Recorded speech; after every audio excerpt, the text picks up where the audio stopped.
بسم اللہ الرحمن الرحیم۔ السلام علیکم۔ سیرت النبوی حصہ سوم۔ حضرت حلیمہ سعدیہ رضی اللہ تعالی عنہا نے شق صدر کے واقعے کے بعد آپ صلی اللہ علیہ وسلم کو 4 یا 5 سال کی عمر میں آپ کی والدہ محترمہ حضرت آمنہ کے حوالے کر دیا۔ انہوں نے آپ صلی اللہ علیہ وسلم کی خدمت کے لیے ام ایمن رضی اللہ عنہا کو مامور کیا، جو آپ کے والد کی کنیز تھیں۔ ان کا اصلی نام برکہ تھا۔ جب آپ صلی اللہ علیہ وسلم کی عمر 6 سال کی ہوئی تو آپ کی والدہ حضرت آمنہ حضرت صلی اللہ علیہ وسلم کو ساتھ لے کر اپنے مرحوم شوہر حضرت عبداللہ کی قبر کی زیارت کے لیے یثرب روانہ ہوئی۔ تو اونٹوں پر مشتمل اس مختصر سے قافلے میں آپ صلی اللہ علیہ وسلم کی کنیز حضرت ام ایمن رضی اللہ تعالی عنہا بھی ہمراہ تھی۔ وہ دارالنابغہ میں اتری، جہاں حضرت عبداللہ مدفون تھے، اور 1 مہینہ وہیں قیام کیا۔ وہاں آپ صلی اللہ علیہ وسلم نے بنی نجار کے تالابوں میں تیرنا سیکھا اور گھڑی کے سامنے ننھیالی لڑکوں کے ساتھ کھیلا کرتے۔ حضرت ام ایمن رضی اللہ عنہا کا بیان ہے کہ یثرب کے یہود حضور صلی اللہ علیہ وسلم کو بڑے غور سے دیکھتے۔ میں نے سنا ہے کہ ان میں سے ایک کہہ رہا تھا کہ یہ اس امت کے نبی ہے اور یہی ان کا دارالہجرت ہے۔ میں نے ان کی بات ذہن میں محفوظ کر لی۔ واپسی میں بدر کے قریب ابوا کے مقام پر حضرت آمنہ بیمار ہوئی، جس کی وجہ سے اس قافلے نے وہاں قیام کیا۔ حضرت آمنہ وہیں وفات پائی۔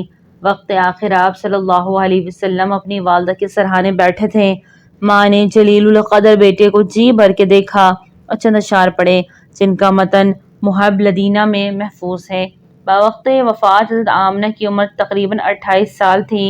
حضور صلی اللہ علیہ وسلم کی ولادت کے بعد 6 سال 3 مہینے تک زندہ رہی۔ حضرت آمنہ کو اس جگہ دفن کیا گیا اور حضرت ام ایمن رضی اللہ عنہا آپ کو لے کر مکہ مکرمہ واپس حضرت عبدالمطلب کے پاس پہنچی۔ یوم شک میں مادر میں ہی یتیم ہونے والے ننھے حضور اپنی والدہ کے ساتھ بھی زیادہ دن نہ گزار سکے۔ حضرت ام ایمن رضی اللہ عنہا نے ایک ماں کی طرح آپ صلی اللہ علیہ وسلم کی نگرانی کی۔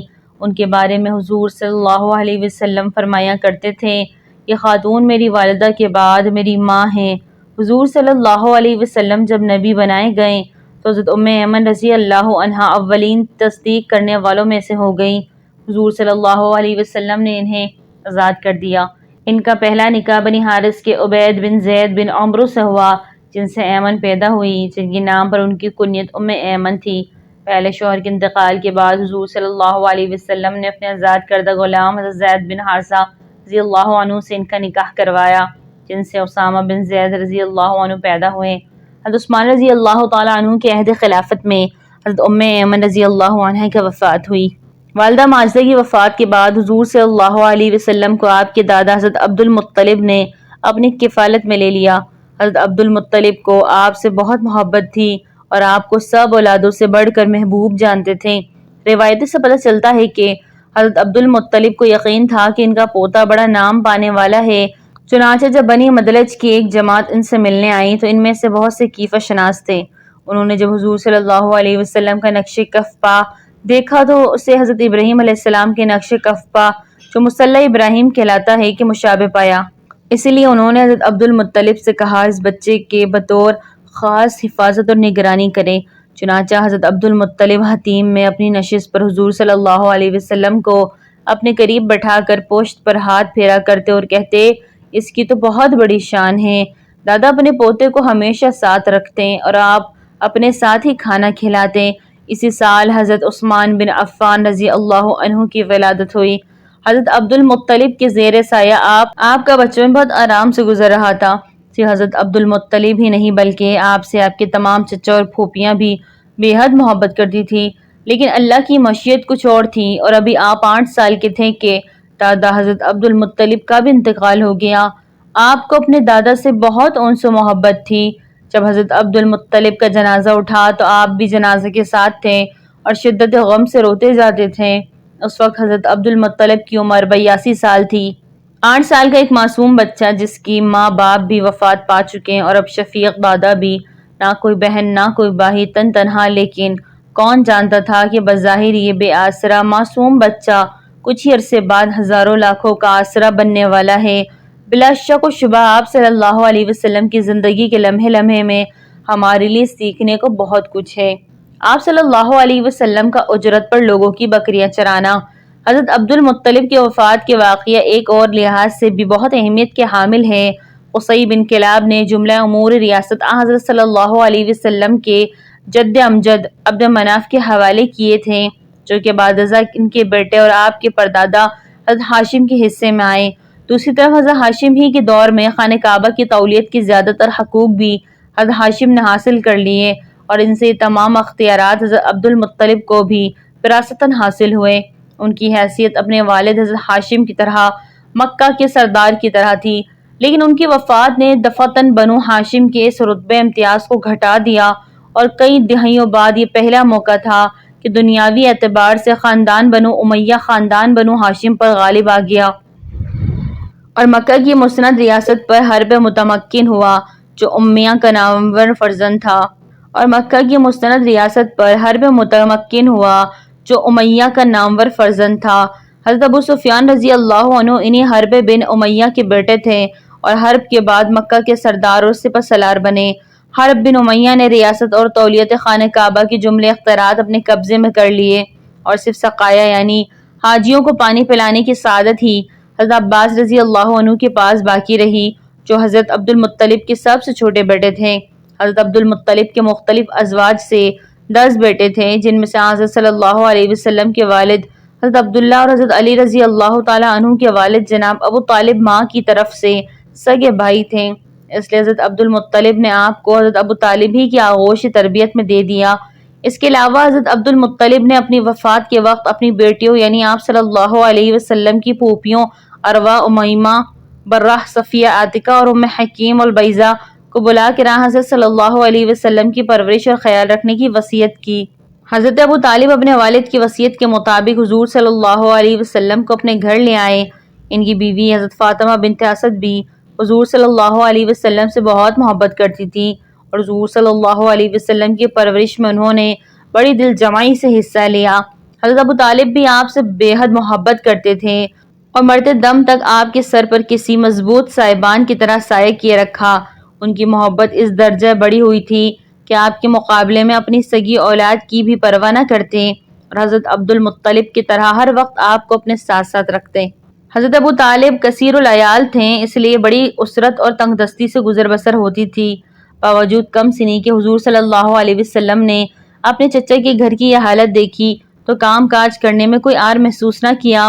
لوگوں کی بکریوں کو اجرت پر چراتے اور بکریوں کو مکہ کی ایک پہاڑی اجیات کے قریب عریقت نامی مقام پر لے جایا کرتے اور اس سے جو کچھ اجرت ملتی وہ اپنے چچا کو دیتے۔ عرب میں بکریاں چرانا کوئی معیوب کام نہ تھا، بڑے بڑے شرفاء اور عمرا کے بچے بکریاں چرایا کرتے تھے اور ان بچوں کے لیے کوئی کام نہیں بلکہ ایک مشغلے کی حیثیت رکھتا تھا۔ عرب طرز معاشرت کا جائزہ لیا جائے تو اسے بآسانی سمجھا جا سکتا ہے۔ زمانے رسالت میں آپ سادہ اور پرلطیف مشغلہ کا ذکر فرمایا کرتے تھے۔ ایک مرتبہ آپ صحابہ کرام کے ساتھ اسی جنگل میں تشریف لے گئے۔ حضرت جابر بن عبداللہ رضی اللہ عنہ سے روایت ہے کہ ہم لوگ اراک پیلو کے درخت کے پھل چن رہے تھے اور آپ صلی اللہ علیہ وسلم نے فرمایا جو سیاہ ہو گیا وہ لے لو کہ وہی سب سے اچھا ہوتا ہے۔ اس پر صحابہ نے عرض کیا یا رسول اللہ صلی اللہ علیہ وسلم، کیا آپ بھی بھیڑ بکریاں چرایا کرتے تھے؟ فرمایا ہاں، کوئی پیغمبر ایسا نہیں گزرا جس نے بھیڑ بکریاں نہ چرائی ہو۔ 10-12 سال کی عمر تک آپ صلی اللہ علیہ وسلم کا یہی مشغلہ جاری رہا۔ روئے مبارک کے وسیلے سے فیضان بارہ کا طلب۔ ابن عساکر نے جلحمہ بن عرفطہ سے روایت کی ہے کہ میں مکہ آیا، لوگ قحط سے دوچار تھے۔ قریش نے کہا ابو طالب وادی قحط کا شکار ہے، بال بچے کال کے زد میں ہیں، چلیے کعبہ چل کر بارش کی دعا کیجیے۔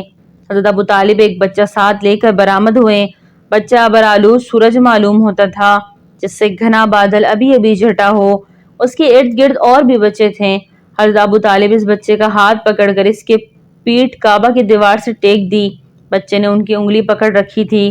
اس وقت آسمان پر بادل کا ایک ٹکڑا نہ تھا، لیکن دیکھتے ہی دیکھتے ادھر ادھر سے بادل کی آمد شروع ہو گئی اور ایسی دھواں دار بارش ہوئی کہ وادی میں سیلاب آ گیا اور شہر بیابان شاداب ہو گئے۔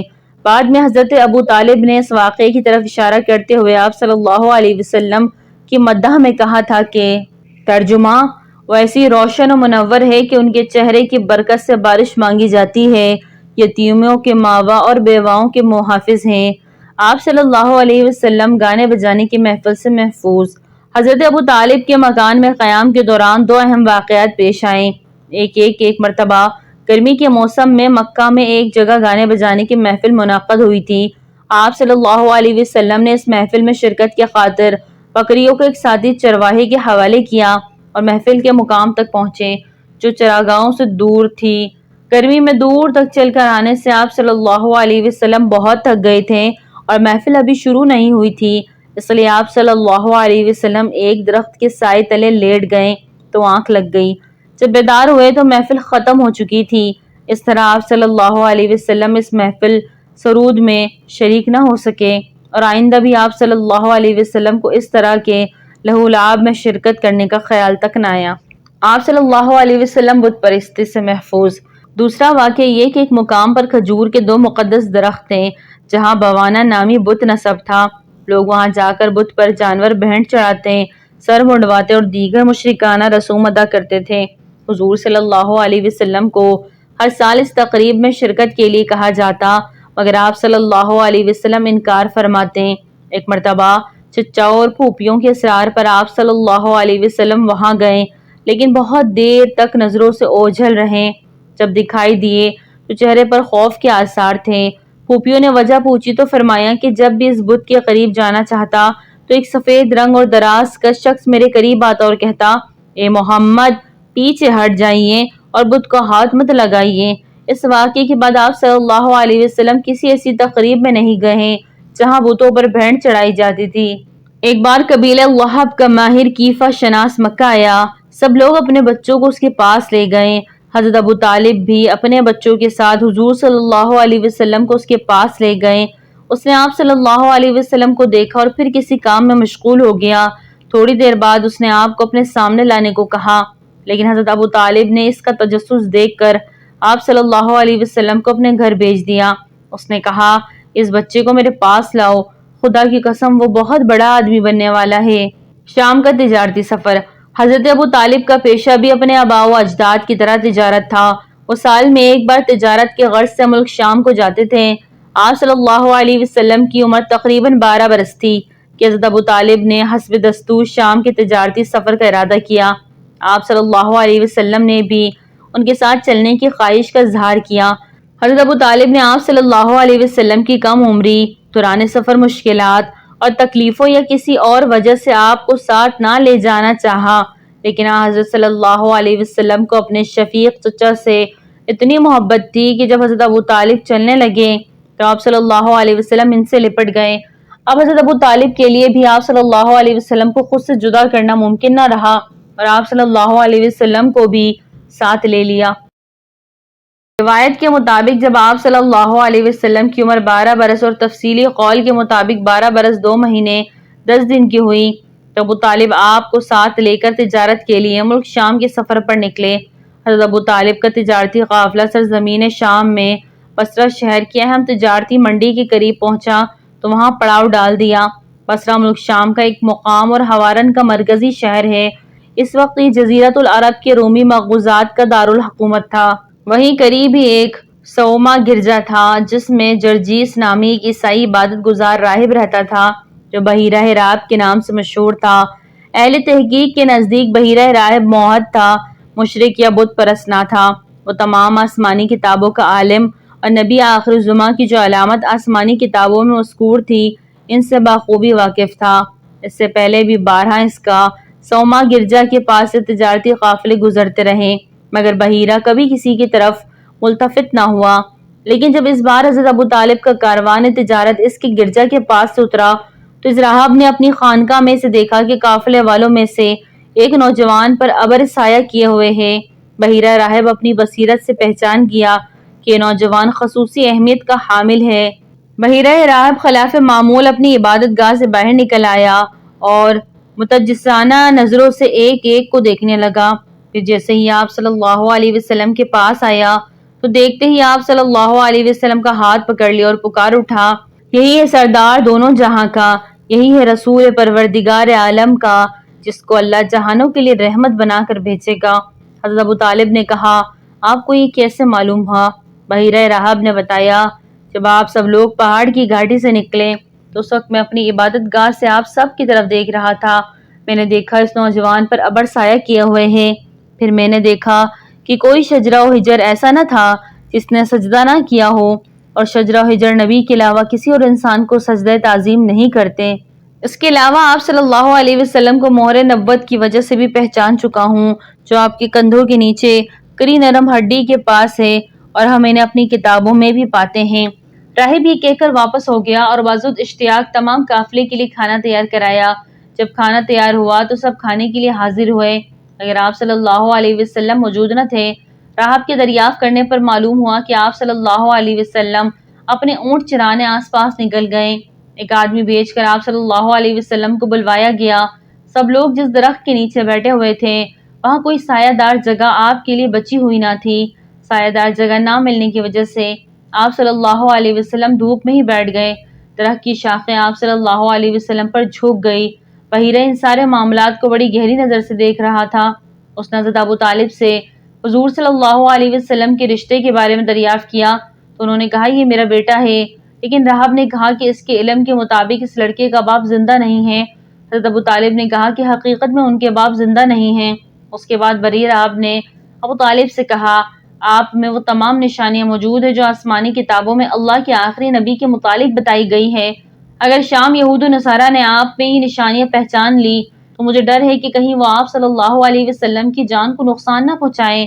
چنانچہ بحیرہ کے مشورے پر حضرت ابو طالب نے بعض غلاموں کی معیت میں آپ کو مکہ واپس بھیج دیا۔ اس کے بعد حضرت ابو طالب پھر کبھی شام کے سفر میں آپ صلی اللہ علیہ وسلم کو ساتھ نہیں لے گئے، مبادا کہیں آپ صلی اللہ علیہ وسلم کو کوئی نقصان نہ پہنچے۔ اسی سال حضرت عمر فاروق رضی اللہ تعالی عنہ کی ولادت ہوئی۔ مستند روایت سے ثابت ہے کہ آپ صلی اللہ علیہ وسلم کا لڑکپن اور زبان شباب دور جاہلیت کے تمام عقل و شرب لہو لہاب اور دوسری تمام ناپسندیدہ اقدار سے پاک رہا، باوجود اس کے کہ عرب معاشرہ سر تاپا بد کرداری اور بے حیائی میں ڈوبا ہوا تھا، اور ایسے تمام بدعمال عرب معاشرے میں نہایت ہی پسند کیے جاتے تھے۔ اللہ تعالیٰ نے آپ صلی اللہ علیہ وسلم کی ذات پاک کو ان سے محفوظ رکھا۔ اس کھلی بدکاری کے ماحول میں آپ صلی اللہ علیہ وسلم کے ہم عمر نوجوان جب جوانی کی خرم مستیوں میں ڈوبے ہوئے تھے تو آپ صلی اللہ علیہ وسلم ان کے عین الٹ طریق پر اپنی راست بازی اور پاکیزگی میں مکہ کے صالح ترین انسانوں کے طور پر سامنے آئے۔ دوسری طرف ایسا کبھی نہ ہوا کہ آپ صلی اللہ علیہ وسلم شرک و گمراہی کی کسی فعل میں شریک ہوئے۔ خانہ کعبہ کے طواف کے دوران جب مشرکین طرح طرح کی شیطانی اعمال اور شرکیہ رسومات میں مبتلا ہوتے تو آپ صلی اللہ علیہ وسلم اس دوران نہ صرف خود ایسی بدعمالیوں اور شرک و بت پرستی سے دور رہتے بلکہ دوسروں کو بھی ایسا کرنے سے روکتے۔ جب آپ صلی اللہ علیہ وسلم اپنی قوم قریش کے اس دین پر کبھی نہیں چلے جس کو آپ صلی اللہ علیہ وسلم کی قوم نے دین ابراہیم ترک کر کے اپنا لیا تھا، اللہ نے آپ صلی اللہ علیہ وسلم کو قبل بعثت ہر قسم کی بے حیائی بدکاری سے پاک صاف رکھنے کے ساتھ ساتھ ارتکاب شرک و گمراہی سے بھی محفوظ رکھا۔ جنگ فجار میں شرکت۔ آپ صلی اللہ علیہ وسلم کی عمر 20 سال تھی جب قبیلہ قریش اور قبیلہ قیس ایلان کے درمیان ایک بہت ہی زبردست جنگ ہوئی۔ یہ جنگ حرب الفجار کے نام سے مشہور ہے۔ بنی کنانہ بھی اس جنگ میں قریش کے اتحادی تھے۔ یہ جنگ چونکہ ان مقدس مہینوں میں لڑی گئی جن میں قتل و غارت کرنا، فسق و فجور ناجائز اور حرام تھا، اس لیے اس جنگ کو حرب الفجار کا نام دیا گیا۔ قبیلہ قریش کے تمام ذیلی قبائل ان سے معرکہ میں اپنی الگ الگ فوجیں قائم کی تھیں۔ بنو ہاشم کے علم بردار آپ صلی اللہ علیہ وسلم کے چچا جناب زبیر بن عبد المطلب تھے، جبکہ ان تمام قریشی فوجوں کی مشترکہ کمان حضرت ابو سفیان رضی اللہ تعالیٰ عنہ کے والد اور حضرت امیر معاویہ رضی اللہ عنہ کے دادا حرب بن امیہ کے ہاتھ میں تھی، جو رئیس قریش اور نامور جنگجو تھے۔ ابن حشام کے مطابق بازار عکاظ میں ہونے والا ایک قتل اس جنگ کی وجہ بنا۔ دونوں ہی فریقوں نے ایک دوسرے کو اس قتل کا ذمہ دار قرار دیا۔ بڑھتے بڑھتے یہ تنازع اتنا بڑا کہ ان میں جنگ کی نوبت آ گئی۔ چونکہ اس تنازع میں قریش خود کو بر سر حق سمجھتے تھے اور خاندان کے ننگ و نام کا معاملہ بھی تھا، اس لیے آپ صلی اللہ علیہ وسلم بھی اپنے چچاؤں کے ساتھ اس جنگ میں شریک ہوئے۔ لیکن آپ صلی اللہ علیہ وسلم نے دوران جنگ کسی پر ہاتھ نہیں اٹھایا بلکہ صرف اپنے چچاؤں کو تیر اٹھا اٹھا کر دیتے رہے۔ اس کی وجہ یہ تھی کہ یہ جنگ ان مقدس مہینوں میں ہوئی جن میں جنگ کرنا حرام تھا۔ دوسری طرف ایک وجہ یہ بھی تھی کہ دونوں ہی فریق مشرک تھے، اسی لیے اللہ تعالیٰ نے آپ صلی اللہ علیہ وسلم کو اس بے مقصد قتل و غارت گری سے محفوظ رکھا، کیونکہ مومن کو قتال اور جہاد و جنگ و جدل کی حکم فقط اس لیے دیا گیا کہ اللہ کا کلمہ بلند ہو اور اس کا بول بالا ہو، جبکہ یہ جنگ محض نسلی قبائلی نام و نمود کے لیے لڑی گئی۔ جنگ شروع ہوئی تو اول قبیلہ قیس اعلان کا پلہ بھاری رہا، لیکن دوپہر کے بعد قریش بتدریج غالب ہوتے گئے اور بالآخر قریش ہی فتح یاب ہوئے۔ تاہم دونوں طرف کی بزرگوں کی کوششوں سے دونوں قبائل میں صلح کی آواز اٹھی اور یہ تجویز آئی کہ فریقین کے مقتولین گن لیے جائیں، جدھر زیادہ ہوں ان کو زائد کی دیت دی جائے۔ چنانچہ اس پر صلح ہو گئی اور یوں قتل و غارت گری کا سلسلہ تھم گیا۔ جنگ فجار سے جب لوگ واپس مکہ پہنچے تو آپ صلی اللہ علیہ وسلم کے چچا اور خاندان بنو ہاشم کے سردار جناب زبیر بن عبد المطلب نے سب کے سامنے تجویز پیش کی کہ چنانچہ خاندان بنو ہاشم، بنو زہرہ اور بنو تیم عبداللہ بن جدعان تیمی کے گھر میں جمع ہوئے۔ وہ سن و شرف میں ممتاز تھا۔ وہاں یہ معاہدہ طے پایا کہ ہم میں سے ہر شخص مظلوم کی حمایت کرے گا اور کوئی ظلم یا ظالم مکہ میں نہ رہنا پائے۔ نبی کریم صلی اللہ علیہ وسلم فرماتے ہیں کہ اس معاہدے کے وقت میں بھی عبداللہ بن جدعان کے گھر حاضر تھا۔ اس معاہدے کے مقابلے میں اگر مجھ کو سرخ اونٹ بھی دیے جاتے تو ہرگز پسند نہ کرتا، اور اگر اب زمانہ اسلام میں بھی اس قسم کے معاہدے کی طرف بلایا جاؤں تو بھی اس کی شرکت کو ضرور قبول کروں گا۔ اس معاہدے کا سبب یہ بھی بتایا گیا ہے کہ زبید کا ایک آدمی سامان لے کر مکہ آیا اور عاص بن وائل نے اس سے سامان خریدا، لیکن اس کا حق روک لیا۔ اس نے حلیف قبائل عبد الدار، مخزوم، جمع، سہم اور عدی سے مدد کی درخواست کی، لیکن کسی نے توجہ نہ دی۔ اس کے بعد اس نے جبل ابو قیس پر چڑھ کر بلند آواز سے چند اشعار پڑھے جن میں اپنی داستان مظلومیت بیان کی تھی۔ اس پر جناب زبیر بن عبد المطلب نے دوڑ دھوپ کی اور کہا یہ شخص ہے، پیار و مددگار کیوں ہیں؟ ان کی کوشش سے اوپر ذکر کیے ہوئے قبائل جمع ہو گئے۔ پہلے معاہدہ طے کیا گیا، پھر عاص بن وائل سے زبیدی کا حق دلوایا گیا۔ اللہ نے اپنے تمام انبیاء کو ساری زندگی شرک و گمراہی اور رسوم جاہلیت سے محفوظ رکھا، چنانچہ تمام ہی انبیاء کرام اپنی نبوت و رسالت سے پہلے بھی اپنے خاندان و قبیلہ اور قوم کے صالح ترین انسان قرار پائیں، جیسے حضرت ابراہیم علیہ السلام یا حضرت یوسف علیہ السلام کے واقعہ سے ظاہر ہے۔ بس رسول اللہ صلی اللہ علیہ وسلم اس حال میں جوان ہوئے کہ اللہ تعالیٰ آپ صلی اللہ علیہ وسلم کی حفاظت اور نگرانی فرماتے تھے اور جاہلیت کی تمام گندگیوں سے آپ صلی اللہ علیہ وسلم کو پاک اور محفوظ رکھتے تھے، اس لیے کہ اللہ تعالیٰ کا ارادہ یہ ہو چکا تھا کہ آپ صلی اللہ علیہ وسلم کو نبوت و رسالت اور ہر قسم کی عزت و کرامت سے سرفراز فرمائیں، یہاں تک کہ آپ صلی اللہ علیہ وسلم مرد کامل ہو گئے اور مروت حسن و خلق، حسب و نسب، حلم و بردباری اور راست بازی اور صداقت و امانت میں سب سے بڑھ گئے اور فحش و اخلاق رذیلہ، بری عادت و خصلت سے انتہا درجہ دور ہو گئے، یہاں تک کہ آپ صلی اللہ علیہ وسلم صادق الامین کے نام سے مشہور ہو گئے۔ حضور صلی اللہ علیہ وسلم نے اپنے والد کے چھوڑے ہوئے سرمایے کو تجارت میں لگایا اور ان میلوں میں شرکت کے لیے سفر بھی کی۔ پیش تجارت میں آپ نے ہمیشہ امانت داری اور دیانت کو پیش نظر رکھا۔ آپ صلی اللہ علیہ وسلم کے ایک ساتھی عبداللہ بن ابی الحمصہ بیان کرتے ہیں کہ میں نے آپ سے ایک تجارتی معاہدہ کیا، لیکن بات پوری طے ہونے سے قبل مجھے ایک ضروری کام یاد آیا اور میں نے آپ سے کہا کہ آپ یہیں ٹھہریے، میں بھی آتا ہوں۔ وہاں جا کر کام میں ایسا مشغول ہوا کہ مجھے آپ سے کیا ہوا وعدہ یاد نہ آیا۔ اتفاقاً 3 روز بعد میرا ادھر سے گزر ہوا تو میں نے دیکھا کہ آپ صلی اللہ علیہ وسلم وہیں انتظار کر رہے ہیں۔ میں احساس شرمندگی کے ساتھ آپ کی طرف گیا تو آپ صلی اللہ علیہ وسلم نے صرف اتنا فرمایا کہ تم نے مجھے زحمت دی اس لیے کہ میں 3 دن سے اسی جگہ پر تمہارا منتظر ہوں۔ زمانہ جاہلیت میں قیس بن صائب مخزومی آپ صلی اللہ علیہ وسلم کے ساتھ شریک تجارت تھے۔ وہ بیان کرتے ہیں کہ میں نے محمد بن عبداللہ سے بہتر ساتھی نہیں پایا۔ اگر ہم آپ کا سامان تجارت لے کر جاتے تو واپسی پر آپ ہمارا استقبال کرتے اور خیر و عافیت پوچھ کر چلے جاتے، برخلاف اس کے کہ اگر آپ صلی اللہ علیہ وسلم تجارتی سفر سے لوٹتے تو جب تک پائی بے باک نہ کرتے اپنے گھر کو نہ جاتے۔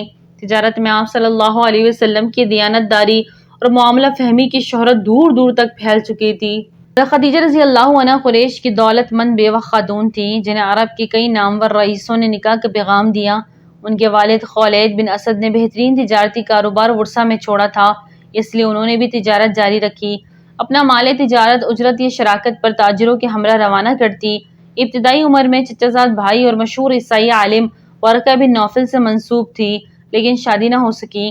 15 سال کی عمر میں ان کا پہلا نکاح ہند بن نباش سے ہوا، جو ابو حالہ کے نام سے مشہور تھے۔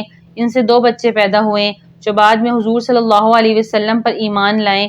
ابو حالہ کے انتقال کے وقت حضرت خدیجہ رضی اللہ عنہ 21 سال کی تھیں۔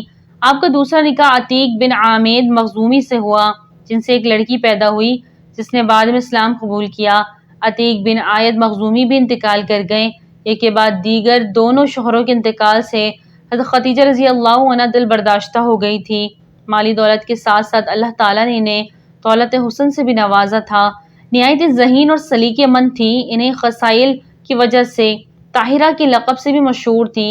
جب انہیں رسول اللہ صلی اللہ علیہ وسلم کی راست گوئی، امانت داری اور مکارم اخلاق کا علم ہوا تو انہوں نے ایک پیغام کے ذریعے پیشکش کی کہ آپ ان کا مال لے کر تجارت کے لیے ملک شام تشریف لے جائیں۔ وہ دوسرے تاجروں کو کچھ دیتی ہیں، اس سے بہتر اجرت آپ کو دیں گی۔ آپ صلی اللہ علیہ وسلم نے اپنے چچا سے مشورہ کر کے یہ پیشکش قبول کر لی اور ان کا مال لے کر ملک شام تشریف لے گئے۔ اس سفر میں حضرت خدیجہ رضی اللہ عنہا کا ایک غلام میسرہ بھی آپ کے ساتھ تھے، جو آپ صلی اللہ علیہ وسلم کے اخلاق و عادات دیکھ کر آپ کے گرویدہ ہو گئے تھے۔ آپ صلی اللہ علیہ وسلم سفر مکہ سے واپس تشریف لائیں تو حضرت خدیجہ رضی اللہ عنہا نے اپنے مال میں ایسی امانت و برکت دیکھی جو اس سے پہلے کبھی نہ دیکھی تھی۔ مال کی خرید و فروخت کا حساب آپ صلی اللہ علیہ وسلم نے حضرت خدیجہ رضی اللہ عنہا کو دیا تو منافع دگنے سے زیادہ تھا۔ حضرت خدیجہ رضی اللہ عنہا نے بھی طے شدہ معاوضے کے 2 چند آپ کو دیے، یعنی بجائے 4 اونٹ کے 8 اونٹ معاوضے میں دیے۔ ادھر ان کا غلام میسرہ نے آپ صلی اللہ علیہ وسلم کی شیریں اخلاق، بلند پایہ کردار، موضوع انداز، فکر راست گوئی اور امانت دارانہ طور طریق کے متعلق اپنے مشاہدات بیان کیے تو حضرت خدیجہ رضی اللہ عنہا کو اپنا غم گشتہ گوہر مطلوب دستیاب ہو گیا۔ حضور صلی اللہ علیہ وسلم کی عمر اس وقت 25 سال ہو چکی تھی اور حضرت خدیجہ رضی اللہ عنہا کی عمر 40 سال تھی۔ حضرت خدیجہ رضی اللہ عنہا نے حضور صلی اللہ علیہ وسلم کی ستودہ صفات سے متاثر ہو کر خود ہی اپنی سہیلی نفیسہ بنت منیہ کے ذریعے آپ کی خدمت میں نکاح کا پیغام بھیجا۔ حضور صلی اللہ علیہ وسلم نے اپنی رضامندی ظاہر کی اور اپنے ہم عمر چچا اور دودھ شریک بھائی حضرت حمزہ رضی اللہ تعالی عنہ سے ذکر کیا، جنہوں نے اہل خاندان سے مشورہ کر کے خود ہی جا کر پیام منظور کر لیا۔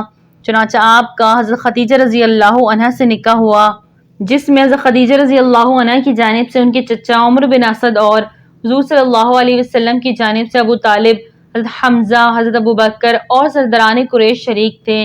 مہر باختلاف روایت 20 اونٹ، 400 دینار یا 500 درہم قرار پایا۔ بوقت شادی حضرت خدیجہ کی عمر کیا تھی؟ یہاں اس بات کی صراحت ضروری ہے کہ عام روایت کی بموجب نکاح کے وقت حضرت خدیجہ کی عمر 40 سال بتائی جاتی ہے، لیکن بین الاقوامی شہرت کے حامل اسکالر اور سیرت نگار ڈاکٹر محمد حمید اللہ نے اپنی کتاب رسول اکرم صلی اللہ علیہ وسلم کی سیاسی زندگی میں محمد بن حبیب بغدادی مصنف کتاب المحبر کے حوالے سے 28 سال بتائی ہے۔ 28 سال کی مزید تائید الزغانی کے بیان سے بھی ہوتی ہے۔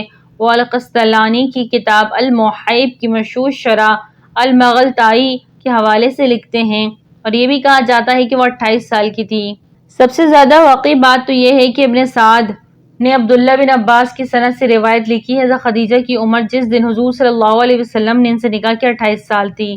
نکاح کے بعد حضور صلی اللہ علیہ وسلم چند دن بنی ہاشم کے محلے میں گزار کر حضرت خدیجہ رضی اللہ عنہا کے مکان میں آ گئے۔ حضرت خدیجہ رضی اللہ عنہا نے آپ کی خدمت کے لیے غلام زید بن حارثہ کو پیش کیا، جو اس وقت 15 سال کے تھے اور جنہیں بچپن میں ڈاکوؤں نے عکاظ کے بازار میں حکیم بن حزام کے ہاتھ فروخت کر دیا اور بعد میں انہوں نے اپنی پھوپھی حضرت خدیجہ رضی اللہ عنہا کی نظر کیا۔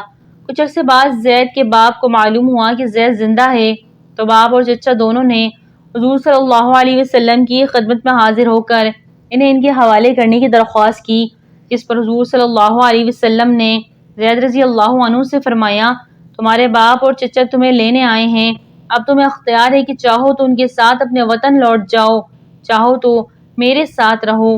اس پر زید رضی اللہ عنہ نے اپنے باپ اور چچا کے ساتھ جانے کا مقابلے میں حضور صلی اللہ علیہ وسلم کے ساتھ رہنے کو ترجیح دی۔ اس کے بعد حسب دستور حضور صلی اللہ علیہ وسلم زید رضی اللہ عنہ کو ساتھ لے کر حرم کعبہ میں آئے اور حتیم کے پاس جا کر اعلان فرمایا، لوگوں گواہ رہنا کہ زید آزاد ہے اور آج سے وہ میرا بیٹا ہے۔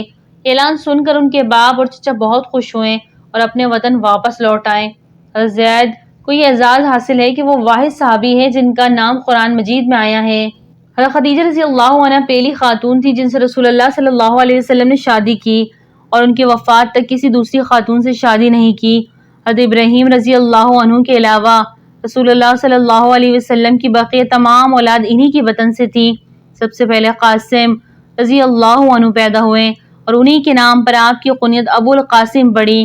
پھر حضرت زینب رضی اللہ عنہ، رقیہ رضی اللہ عنہ، ام کلثوم، فاطمہ الزہرا رضی اللہ عنہ اور عبداللہ رضی اللہ عنہ پیدا ہوئے۔ عبداللہ کا لقب طیب اور طاہر۔ آپ صلی اللہ علیہ وسلم کے سب بچے بچپن میں ہی انتقال کر گئے، البتہ بچیوں میں سے ہر ایک نے اسلام کا زمانہ پایا، مسلمان ہوئیں اور ہجرت کے شرف سے مشرف ہوئیں، لیکن حضرت فاطمہ الزہرا کے سوا باقی سب کا انتقال آپ کی زندگی میں ہی ہو گیا۔ حضرت فاطمہ کی وفات آپ صلی اللہ علیہ وسلم کے 6 ماہ بعد ہوئی۔ آپ صلی اللہ علیہ وسلم کی عمر 35 سال تھی کہ قریش نے نئے سرے سے خانہ کعبہ کی تعمیر شروع کی۔ وجہ یہ تھی کہ کعبہ صرف قد سے کچھ اونچا 4 دیواری کی شکل میں تھا۔ حضرت اسماعیل علیہ السلام کے زمانے ہی سے اس کی بلندی 9 ہاتھ تھی اور اس پر چھت نہ تھی۔ اس کی تعمیر پر ایک طویل زمانہ گزر چکا تھا۔ عمارت خستگی کا شکار ہو چکی تھی اور دیواریں پھٹ گئی تھیں۔ ادھر اسی سال ایک زوردار سیلاب آیا جس کے بہاؤ کا رخ خانہ کعبہ کی طرف تھا۔ اس کے نتیجے میں خانہ کعبہ کسی بھی لمحے ڈھہ سکتا تھا، اس لیے قریش مجبور ہو گئے اس کا مرتبہ و مقام برقرار رکھنے کے لیے اسے از سر نو تعمیر کریں۔ انہی ایام میں ایک رومی جہاز طوفان میں گر گیا۔ شعیبہ جدہ کا قدیم نام کی بندرگاہ سے ٹکرا کر ٹکڑے ٹکڑے ہو گیا۔ یہ اطلاع قریش کو ملی تو انہوں نے جہاز کے تختے کعبہ کی تعمیر کے لیے خرید لیے۔ طوفان میں بچنے والے باقوم نامی ایک مصری معمار بھی تھا، اس نے تعمیر کے لیے اپنی خدمت پیش کی۔ مکے میں بھی ایک بڑھئی تھا جس سے کام لیا جا سکتا تھا۔ اس مرحلے پر قریش نے یہ متفقہ فیصلہ کیا کہ خانہ کعبہ کی تعمیر میں صرف حلال رقم ہی استعمال کریں گے، اس میں فحاشی کرنے والیوں کی اجرت، سود کی دولت اور کسی ناحق کا لیا ہوا مال استعمال نہیں ہونے دیں گے۔ سہولت کی خاطر انہوں نے تعمیر کا کام تمام خاندانوں میں تقسیم کیا۔ دروازہ والی دیوار کی تعمیر بنی عبد مناف اور بنی زہرہ کے ذمہ ہوئی۔ حجر اسود اور رکن یمانی کی درمیانی دیوار کی تعمیر بنی مخزوم 3 کے سپرد ہوئی اور پچھلی دیوار اٹھانے کا کام بنی سہم اور بنی حمنج کے ہمراہ ہوئی۔ بنی عبد الدار، بنی اسد اور بنی عدی نے مل کر حتیم والا رخ بنانے کی ذمہ داری لی۔ نئی تعمیر کے لیے پرانی عمارت کو ڈھانا ضروری تھا، لیکن پرانی عمارت کو گرانے سے لوگ ڈر رہے تھے، اس لیے کہ کچھ ہی عرصہ قبل یمن کا بادشاہ ابرہہ ہاتھیوں کو لے کر کعبہ کو ڈھانے کی نیت سے آیا تھا تو اس کا برا انجام ہوا تھا، جسے دیکھنے والے لوگ موجود تھے۔ بالآخر ولید بن مغیرہ مخزومی نے ابتدا کی اور کدال لے کر یہ کہا، اے اللہ، ہم خیر ہی کا ارادہ کرتے ہیں۔ اس کے بعد 2 کونوں کے اطراف کو کچھ ڈھا دیا۔ جب لوگوں نے دیکھا اس پر کوئی آفت نہیں ٹوٹی تو باقی لوگوں نے بھی دوسرے دن ڈھانا شروع کیا اور جب قواعد ابراہیم تک ڈھا چکے تو تعمیر کا آغاز کیا۔ جب دیواریں حجر اسود نصب کرنے کے مقام تک اونچی ہوئی تو قبائل میں سخت جھگڑا پیدا ہوا۔ 4-5 روز تک جاری رہا۔ ہر قبیلہ چاہتا تھا کہ یہ اعزاز اس کو حاصل ہو۔ نوبت یہاں تک پہنچی کہ تلواریں کھنچ گئیں۔ عرب میں یہ دستور تھا کہ جب کوئی شخص جان دینے کی قسم کھاتا تھا تو پیالہ میں خون بھر کر ان میں انگلیاں ڈبو لیتا تھا۔ اس موقع پر بھی بعض دعوے دار نے یہ رسم ادا کی۔ اس جھگڑے کی وجہ سے 4 دن تک کام رکا رہا۔ 5ویں دن قریش کی سب سے زیادہ معمر شخص ابو امیہ بن مغیرہ نے مشورہ دیا، کل صبح کو جو شخص سب سے پہلے باب بنی شیبہ سے حرم میں داخل ہوا وہی ثالث قرار دیا جائے گا۔ سب نے رائے تسلیم کی۔ دوسرے دن تمام قبائل کے سردار موقع پر پہنچے۔ اللہ کی مشیت کی اس کے بعد سب سے پہلے رسول اللہ صلی اللہ علیہ وسلم تشریف لائے۔ لوگوں نے آپ کو دیکھا تو چیخ پڑے، ھذا الامین، رضینا ھذا محمد، یہ امین ہے، ہم ان پر راضی ہیں، یہ تو محمد ہے۔ ذرا سوچے اور غور کرے کہ جس عزت اور شرف کو ہر قبیلہ حاصل کرنا چاہتا تھا اور خون سے بھرے ہوئے پیالوں میں انگلیاں ڈال ڈال کر مرنے مارنے پر شدید و غلیظ قسمیں کھا چکے تھے، اس عزت و شرف کے معاملے کو حضرت صلی اللہ علیہ وسلم کی صحبت کرنے میں سب مطمئن تھے۔ یہ معاملہ حضور صلی اللہ علیہ وسلم کے سامنے پیش ہوا تو حضور صلی اللہ علیہ وسلم نے کندھے سے ردائے مبارک اتار دی اور اپنے دست مبارک سے حجرہ اسود اس کے اندر رکھا. پھر فرمایا کہ تمام قبیلے اپنی 4 بڑی جماعتوں میں سے ایک نمائندہ چن لے. پہلی بڑی جماعت نے عتبہ بن ربیعہ، دوسرا نے ابو زمعہ، تیسرے نے ابو حذیفہ بن مغیرہ اور چوتھی جماعت نے قیس بن عدی کو اپنا نمائندہ منتخب کیا. آپ صلی اللہ علیہ وسلم نے ان چاروں سے کہا چادر کا ایک ایک کونا تھام لیں اور اٹھا کر دیوار تک لے چلے جہاں اسے نصب کرنا ہے. جب چادر موقع کے برابر آ گیا تو آپ صلی اللہ علیہ وسلم نے حجرہ اسود کو اٹھا کر نصب کر دیا. گویا یہ اشارہ تھا کہ کعبہ کی عمارت کا آخری تکمیلی پتھر آپ صلی اللہ علیہ وسلم ہی کے ہاتھوں سے نصب ہوگا. تمام بوڑھے اور تجربے کار سرداران قریش آپ صلی اللہ علیہ وسلم کی ذہانت، قوت فیصلہ اور منصف مزاجی کو دیکھ کر حیران رہ گئے اور سب نے بالاتفاق احسنت مرحبا کی صدائیں بلند کی. جب خانہ کعبہ تعمیر ہو گیا تو بت پرست اہل مکہ نے اس کی آرائش اور زیبائش بھی شروع کی. کعبہ کی دیواروں پر عمارت کے اندر قسم قسم کی تصویریں بنائیں جن میں فرشتے بھی تھے اور مختلف انبیاء کے ساتھ حضرت ابراہیم علیہ السلام اور حضرت اسماعیل علیہ السلام کے تیروں سے فال دیکھتے دکھائے گئے. نیز بی بی مریم علیہ السلام اور عیسیٰ علیہ السلام کی تصویریں بھی بنائی گئیں. اس کے علاوہ کعبہ کے اطراف 360 بت بھی رکھے گئے جو تمامی قبائل کے تھے. کعبہ کو اس طرح ایک ہمہ مذہبی دیوستان بنا دینے سے قریش کی ذہنیت کا پتہ چلتا ہے. بنو جرم کی شہوت پرستی کو اتنا اجاگر کیا گیا کہ خانہ کعبہ کے مجرم بھی دیوتا بنا دیے گئے. مثال کے طور پر نائلہ بنت دیق ایک حسین عورت تھی جو نیم مریا لباس میں اپنے حسن کی نمائش کرتی اور اسی حالت میں کعبہ کا طواف بھی کرتی. اسے دیکھنے کے لیے اس کے پیچھے شیدائیوں کا ہجوم رہتا تھا. اس کی شیدائیوں میں ایک نوجوان سردار اصاف بن بغی بھی تھا. دوران طواف ایک دن اصاف بے خود ہو کر دست درازی سے بھی آگے بڑھ گیا.